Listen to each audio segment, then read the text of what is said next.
Let's bring in Reid Wilson. He's a national political correspondent for The Hill, and he joins us from our Washington bureau. So, Reid, let's begin with the news this morning that Communications Director Mike Dubke has resigned. We know that Major just reported that it was expected, but what do you make of that, and is it a sign of more to come?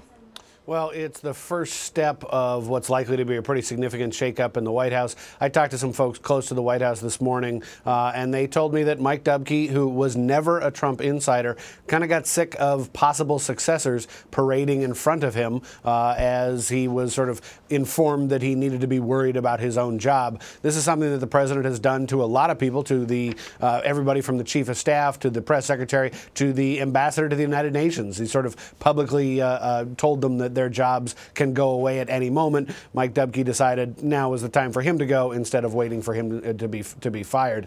The president appears to be considering a significant shakeup, but then again, it doesn't look like this shakeup is going to mean a lot of people get kicked out of the White House. It probably means that there are going to be a few more people added. Major mentioned Corey Lewandowski and David Bossie. I can imagine they're going to be coming on the payroll pretty soon. Okay, so let's talk a little bit about that. Those two men that you mentioned, if they are coming on the payroll pretty soon, what does that say about the communications team, perhaps the strategy moving forward? What do those two men bring to the table? They bring a closeness to President Trump, and that is what has been missing from the communications team so far, an actual personal connection with the president, which is something that we know he values significantly.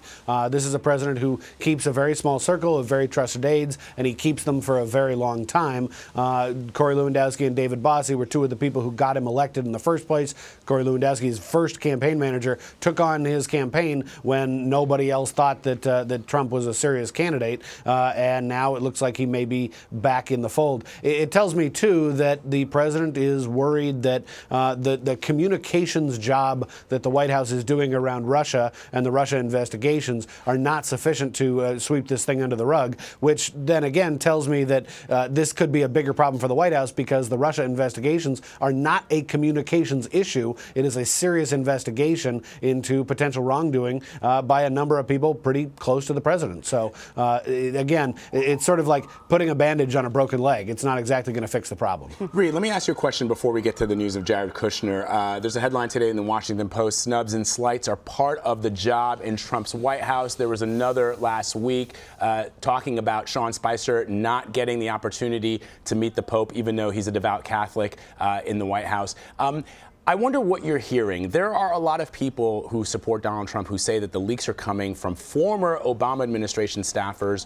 who are unhappy or upset at what they see. There are others who say, though, that the leaks are coming in some cases from Donald Trump's inner circle, from people who think that the American people have a right to know about what is happening in the White House, what is happening at the highest levels of government, and in part because of this strategy that Donald Trump has employed of snubbing people from the intelligence community to people that are members of his own staff.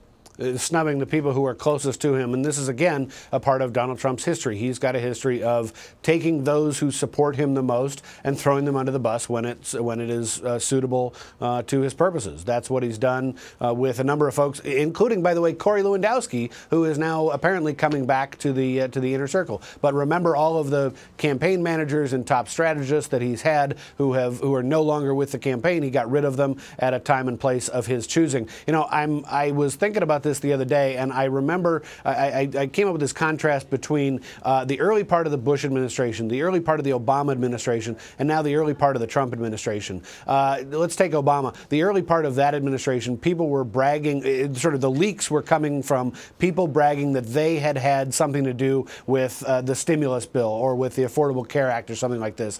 In this case, in the Trump administration, the leaks are coming from people who are trying to stab their coworkers in the back. Now, that may be how Donald Trump likes to run the Trump organization. He's going to find it's very difficult to run something as massive as the federal government when you've got so much distrust in the inner circle. Indeed, and then you have people in the inner circle perpetually distracted by these games being played within the White House. But let me ask you this. The one person that many people feel would be snub-free, if you will, is Jared Kushner. his son-in-law, there's an inner circle, and then there's family, which everyone says that Donald Trump is particularly loyal to. But now he's under scrutiny for this meeting with the Russian ambassador. This is all happening. This happened allegedly during the transition. So what sort of position does this put the president in? This is a person who many feel is untouchable. Kushner is untouchable, and one who also has many, many high-profile responsibilities within the White House. Well, even in that Washington Post story you referenced, they talked about how Kushner is in fact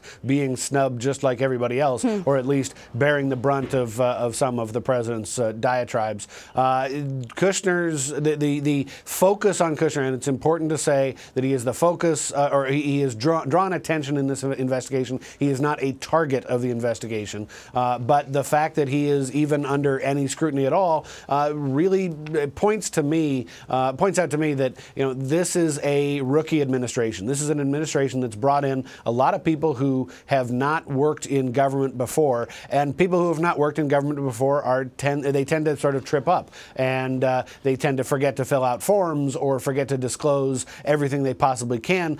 There's a big difference between business and government. In business, you're allowed to do a lot of things behind closed doors. In government, transparency is the absolute key. So when you come from one world into the other, that can be a big opportunity for somebody to screw up, and it looks like that's where Jared Kushner probably screwed up. I don't know for how long we're going to be sort of looking at whether this is naivete or whether it's strategy. So it's hard to tell. The lines are so blurred. Reid Wilson, thank you so much. You got it.